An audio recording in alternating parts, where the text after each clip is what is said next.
আমাদের সামনে নির্বাচন, যেহেতু পূর্ব ঘোষিত আজকের এই মিছিল অনেক পরিশ্রমের আগামী হয়তো না করলেও হতো, কিন্তু এখন বার করা যাচ্ছে না, হয়তো তাদের করে দিলাম।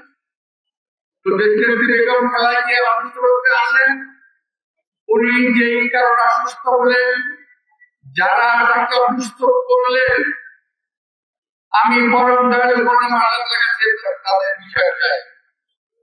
আর আমরা যারা শহীদ রাষ্ট্রপতি জিয়া রহমান, দেশনেত্রী বেগম খালেদা জিয়া এবং বিএনপির সৈনিকেরা একত্রিত থাকবো, ইনশাআল্লাহ তাহলে এই বিচার কাজ আমরা করেই যাব। অনেক উন্নয়ন করেছেন দেশনেত্রী বেগম খালেদা জিয়া। আজকে ফেসবুকে বিভিন্ন ট্রল হয়, এমনকি একজন মানুষকে নিয়েও কিছু রাজনৈতিক দলের নেতা করে ট্রল করতে চায় না। আমি অত্যন্ত বলতে চাই, আপনারা যে কাজগুলো করছেন দয়া করে কাজগুলো করবেন না।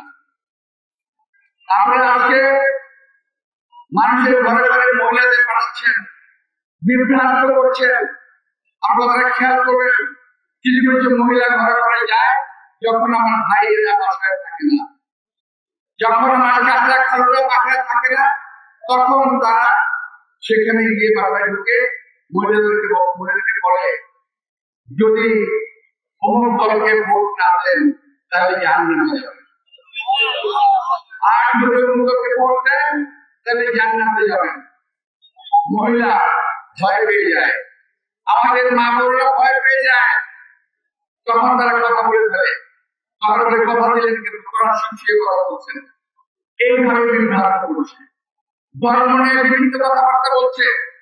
এরা ভোটের জন্য মন্দিরে গিয়ে গীতা পাঠ করে, এরা ভোটের জন্য মন্দিরে গিয়ে গড় প্রণাম করে, এরা ভোটের জন্য বিধর্মী রেওয়াজ অনুযায়ী মহিলাদের সঙ্গে বিরোধিতা করে, এরা দাঁড়িয়ে টুপি মাথায় রেখে সুন্নতের সঙ্গে বেয়াদবি করে, সুন্নতের খেলাফ করে ওরা ভোট পাওয়ার চেষ্টা করছে।